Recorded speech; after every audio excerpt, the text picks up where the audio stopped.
And now for the accessories, which we are starting off with the accessory that I think everyone's been looking forward to. We're starting with the battle damage. Of course, the battle damage is technically an accessory because it does come packaged separately. Not to mention, when they're making these figures, this is the mold that they're working with, and then this is like kind of more of an after thing. So, um, I mean, yeah, it's the little chest sculpt, but this looks still incredible. I mean, yeah, you can kind of see straight through the figure, but it's necessary, you know? You could take Kong's axe to this and just whabam. I mean, he kind of did that in the movie, even though it was more of a slash instead of just whoosh, just shearing it off. But basically, how you put it on, it's never been more simple. Kind of looks a little sussy, but yeah, it's just kind of it's more the same in terms of quality, but in terms of like the detail work. But let's go over the accessory that I actually think people are most here to see, the Proton Scream, which the Proton Scream here is interesting. I say it's interesting because if you remember, obviously we are all kind of aware that Playmates would do this. This is literally a remold of a remold. Now, I know what you're saying. What? Yeah, what people don't actually know is this is the SH Monsters Godzilla 2014-2019 heat ray effect, atomic breath blast effect heat ray, and just flipped upside down and softened. I did a very, very, very detailed side by side. And the details are pretty much a perfect match. I mean, there's Godzilla's beam is so chaotic, so it's almost impossible to get the same details like that twice. So, but I mean, the beam effect itself for Godzilla, it's definitely pretty good. You know, it looks beautiful. Honestly, it matches his blue dorsal fins, but the Proton Scream, in my opinion, looks a little too opaque. I know that sounds like a weird thing to complain about, but just look at this, and then look at this. You see what I'm talking about? It's a little too opaque for my liking. I mean, yeah, it's very minor, but of course, the beam effect still looks good. But I mean, movie accuracy kind of kicks me in here because this is not what his beam looked like in the movie. It had a bit of more of a spiral, if you remember back to the movie. Like, if you remember actually back to the movie, it had a bit more like electricity. Because this is a remold of Godzilla's beam, which, keep in mind, Godzilla's much more plasma fire-like in terms of appearance. It's not just a solid beam, at least some of the time. It looks more flame-like. This looks more, you know, plasma-like. But I mean, movie accuracy aside, it does get the job done, which how you attach the accessories never been easier. All you just gotta do is spot that hole in the mouth, put the peg upward, shove the peg into the hole, as you do, giggity, and then clamp up the jaw. Keep in mind, you are going to want to clamp up the jaw. And here you go. MechaGodzilla's Lethal Proton Scream. It is a little short, but I mean, it's all good. But I do also gotta say, mine's kind of a loose fit. Yeah, you see that? Mine just kind of rolled over inside the socket, so kind of jostling it around in there. It looks the part, but it just doesn't hold in well, you know? I've seen a lot of other reviews where it does hold in pretty well, because keep in mind, your kids are going to be bashing this around like there's no tomorrow. So, I mean, this looks incredible, though. So, but the accessories for what you do get, it's a pretty good, honestly. Pretty good amount.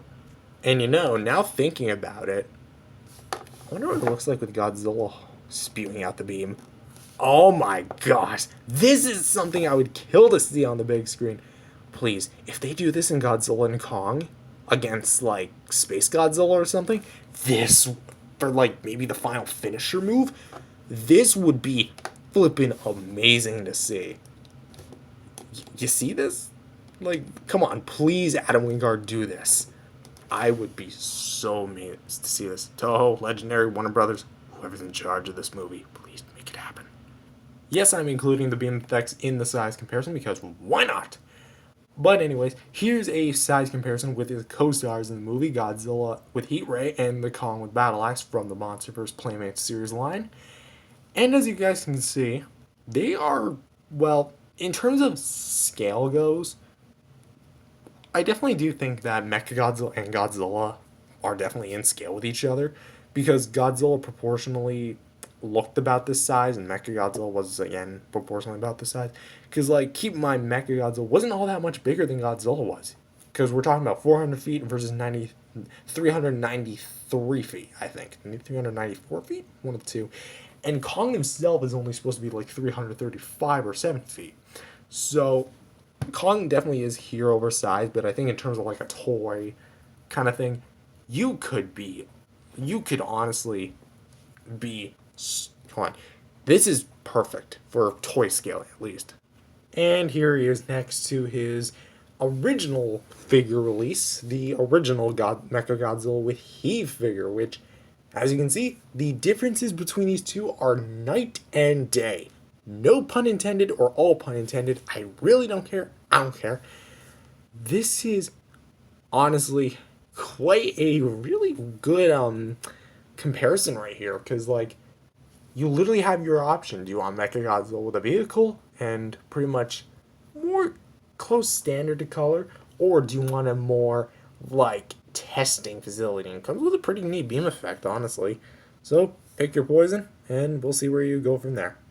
And for another size comparison, here he is next to some classic Toho series figures, which we have the Godzilla, Shin Godzilla from Godzilla Resurgence, Shin Godzilla version 2, actually, because this one's a remold of Shin Godzilla, and the Playmates Space Godzilla from, of course, the Wave 1, and it's surprisingly still a relevant figure. Huh, surprisingly no remold. But hey, I guess that means I guess you're an OG? Yeah, you're definitely an OG.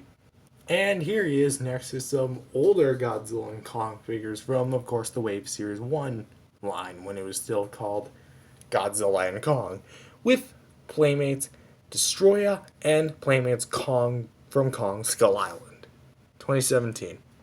And for the last size comparison, here he is next to some other figures, more miscellaneous, with the Playmates 2004 Godzilla from Final Wars, from the Toho Classic Series lineup, and the NECA Godzilla 2014, and from Godzilla, which is still my all-time favorite figure in the entire collection, which you might notice I have an Angry Bird here.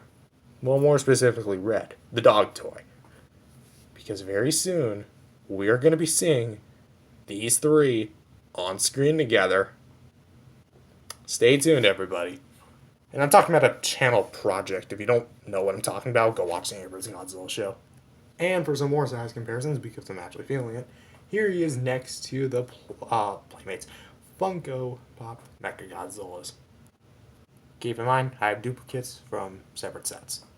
Because he was originally bought in a 3-pack from BAM, and he was bought individually. Let's just squeeze one more in here. Here he is next to the Playmates Skullcrawler, which we all know what happens next step for these two.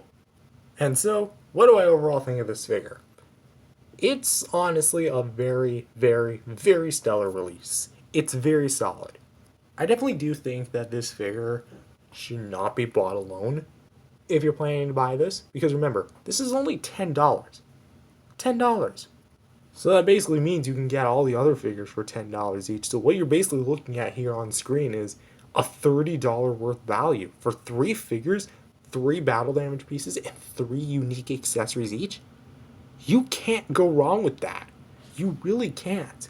Anyways, that's all for this video. If you guys liked it, definitely subscribe to the channel. Jesus loves you. God bless you all. Go out there and spread the gospel, and I'll see you guys in the next video. Peace out, everyone.